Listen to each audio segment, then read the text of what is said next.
seueur pisan anu kaluas dina akidah Ahlus Sunnah wal Jamaah.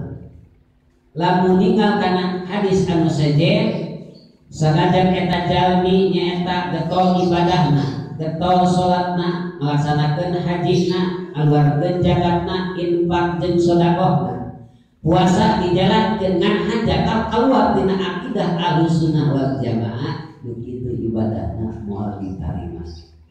Itu rugina. Padahal mah Al-Quran jadi ukuran jadi imam. Hadis kadang-kadang sarua hadisnya. Kan kadang-kadang dina akidah benten pakai kadang-kadang benten tak kade urang mah urang kudu syukur ka Gusti Allah nyata nyuwunkeun ka Allah teh mugi-mugi ditetepkeun akidah Ahlus Sunnah wal Jamaah.